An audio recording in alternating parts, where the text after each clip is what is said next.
Tom Thumb by Brothers Grimm. A poor woodman sat in his cottage one night, smoking his pipe by the fireside, while his wife sat by his side spinning. "How lonely it is, wife," said he, as he puffed out a long curl of smoke, "for you and me to sit here by ourselves, without any children to play about and amuse us, while other people seem so happy and merry with their children." "What you say is very true," said the wife, sighing and turning round her wheel. "How happy should I be if I had but one child, if it were ever so small, nay, if it were no bigger than my thumb, I should be very happy and love it dearly." Now, odd as you may think it, it came to pass that this good woman's wish was fulfilled, just in the very way she had wished it, for not long afterwards she had a little boy, who was quite healthy and strong, but was not much bigger than my thumb. So they said, "Well, we cannot say we have not got what we wished for, and, little as he is, we will love him dearly." And they called him Thomas Thumb. They gave him plenty of food, yet for all they could do he never grew bigger, but kept just the same size as he had been when he was born.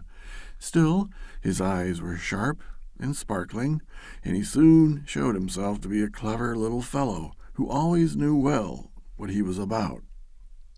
One day, as the woodman was getting ready to go into the wood to cut fuel, he said, "I wish I had someone to bring the cart after me, for I want to make haste." "Oh, father," cried Tom, "I will take care of that. The cart shall be in the wood by the time you want it." Then the woodman laughed and said, "How can that be? You cannot reach up to the horse's bridle." "Never mind that, father," said Tom. "If my mother will only harness the horse, I will get into his ear and tell him which way to go." "Well," said the father, "we will try for once." When the time came, the mother harnessed the horse to the cart and put Tom into his ear.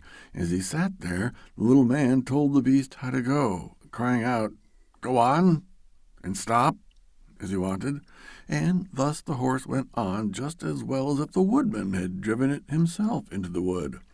It happened that as the horse was going a little too fast and Tom was calling out, "Gently, gently," two strangers came up. "What an odd thing that is," said one. "There's a cart going along, and I hear a carter talking to the horse, but yet I can see no one." "That is queer indeed," said the other. "Let us follow the cart and see where it goes." So they went on into the wood, till at last they came to the place where the woodman was. Then Tom Thumb, seeing his father, cried out, "See, father, here I am with the cart, all right and safe. Now take me down."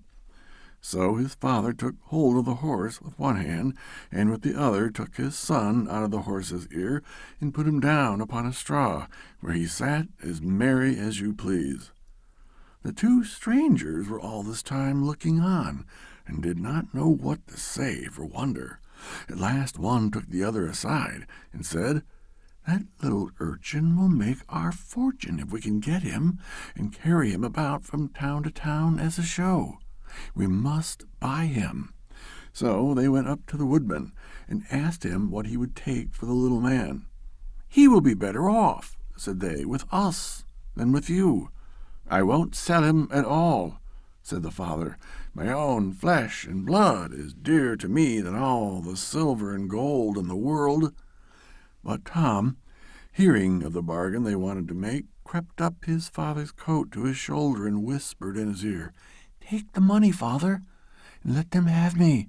I'll soon come back to you." So the woodman at last said he would sell Tom to the strangers for a large piece of gold, and they paid the price. "Where would you like to sit?" said one of them. "Oh, put me on the rim of your hat. That will be a nice gallery for me. I can walk about there and see the country as we go along." So they did as he wished, and when Tom had taken leave of his father, they took him away with them. They journeyed on till it began to be dusky, and then the little man said, "Let me get down, I'm tired." So the man took off his hat and put him down on a clod of earth in a plowed field by the side of the road. But Tom ran amongst the furrows, and at last slipped into an old mouse hole. "Good night, my masters," said he. "I'm off. Mind, and look sharp after me the next time." Then they ran at once to the place, and poked the ends of their sticks into the mouse hole, but all in vain. Tom only crawled farther and farther in, and at last it became quite dark, so that they were forced to go their way without their prize, as sulky as could be. When Tom found they were gone, he came out of his hiding place. "What dangerous walking it is," said he, "in this plowed field. If I were to fall from one of these great clods, I should undoubtedly break my neck." At last, by good luck, he found a large, empty snail shell. "This is lucky," said he. "I can sleep here very well." And in he crept. Just as he was falling asleep, he heard two men passing by, chatting together, and one said to the other, "How can we rob that rich parson's house of his silver and gold?" "I'll tell you," cried Tom. "What noise was that?" said the thief, frightened. "I'm sure I heard someone speak." They stood still, listening, and Tom said, "Take me with you, and I'll soon show you how to get the parson's money." "But where are you?" said they. "Look about on the ground," answered he, "and listen where the sound comes from." At last the thieves found him out, and lifted him up in their hands. "You little urchin," they said, "what can you do for us?" "Why, I can get in between the iron window bars of the parson's house, and throw you out whatever you want." "Ah, that's a good thought," said the thieves. "Come along, we shall see what you can do." When they came to the parson's house, Tom slipped through the window bars into the room, and then called out as loud as he could bawl, "Will you have all that is here?" At this the thieves were frightened and said, "Softly, softly, speak low that you may not awaken anybody." But Tom seemed as if he did not understand them, and bawled out again, "How much will you have? Shall I throw it all out?" Now the cook lay in the next room, and hearing a noise, she raised herself up in her bed and listened. Meantime the thieves were frightened and ran off a little way, but at last they plucked up their hearts and said, "The little urchin's only trying to make fools of us." So they came back and whispered softly to him, saying, "Now let us have no more of your roguish jokes, but throw us out some of the money." Then Tom called out as loud as he could, "Very well, hold your hands, here it comes." The cook heard this quite plain, so she sprang out of bed and ran to the open door. The thieves ran off as if a wolf was at their tails, and the maid, having groped about and found nothing, went away for a light.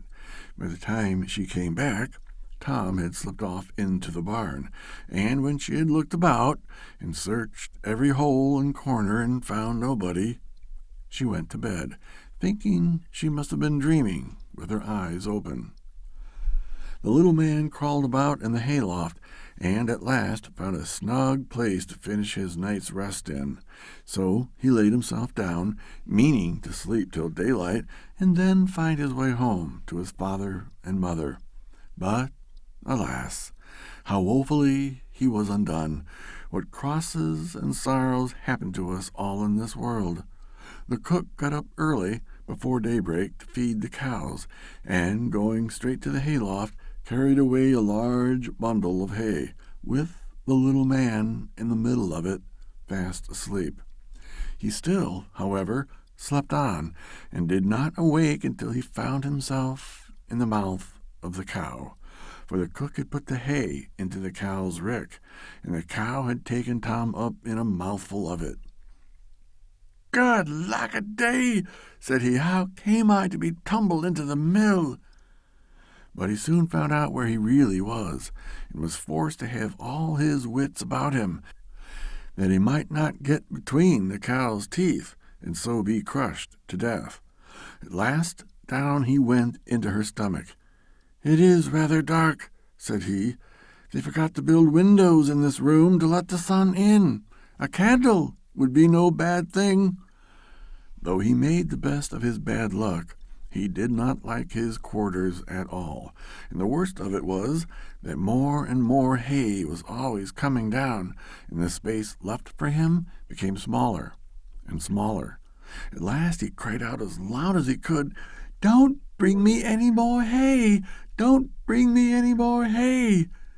The maid happened to be just then milking the cow, and hearing someone speak, but seeing nobody, and yet being quite sure it was the same voice that she had heard in the night, she was so frightened that she fell off her stool and overset the milk pail. As soon as she had picked herself up out of the dirt, she ran off as fast as she could to her master, the parson, and said, Sir, the cow is talking." But the parson said, "Woman, thou art surely mad." However, he went with her into the cow-house to try and see what was the matter. Scarcely had they set foot on the threshold when Tom called out, "Don't bring me any more hay." Then the parson himself was frightened, and thinking the cow was surely bewitched, told his man to kill her on the spot. So the cow was killed and cut up, and the stomach in which Tom lay was thrown out upon a dunghill. Tom soon set himself to work to get out, which was not a very easy task, but at last, just as he had made room to get his head out, fresh ill luck befell him.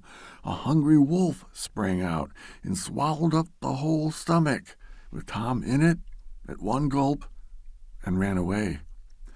Tom, however, was still not disheartened, and thinking the wolf would not dislike having some chat with him as he was going along, he called out, "My good friend, I can show you a famous treat." "Where's that?" said the wolf. "In such and such a house," said Tom, describing his own father's house. "You can crawl through the drain into the kitchen, and then into the pantry, and there you will find cakes, ham, beef, cold chicken, roast pig, apple dumplings, and everything your heart can wish." The wolf did not want to be asked twice, so that very night he went to the house and crawled through the drain into the kitchen, then into the pantry, and ate and drank there to his heart's content. As soon as he had had enough, he wanted to get away, but he had eaten so much that he could not go out by the same way he came in. This was just what Tom had reckoned upon, and now he began to set up a great shout, making all the noise he could. "Will you be easy?" said the wolf. "You'll awaken everybody in the house if you make such a clatter." "What's that to me?" said the little man. "You have had your frolic. Now I've a mind to be merry myself." And he began singing and shouting as loud as he could. The woodman and his wife, being awakened by the noise, peeped through a crack in the door. But when they saw a wolf was there, you may well suppose that they were sadly frightened, and the woodman ran for his axe and gave his wife a skiff. "Do you stay behind," said the woodman, "and when I have knocked him on the head, you must rip him up with the skiff." Tom heard this and cried out, "Father, Father, I am here, the wolf has swallowed me." And his father said, "Heaven be praised, we have found our dear child again." And he told his wife not to use the skiff for fear that she should hurt him. Then he aimed a great blow and struck the wolf on the head and killed him on the spot. And when he was dead, they cut open his body and set Tommy free. "Ah," said the father, "what fears we have had for you." "Yes, father," answered he, "I have traveled all over the world, I think, in one way or another, since we parted. and now I am very glad to come home and get fresh air again." "Why, where have you been?" said his father. "I have been in a mouse hole, and in a snail shell, and down a cow's throat, and in a wolf's belly. And yet here I am again, safe and sound."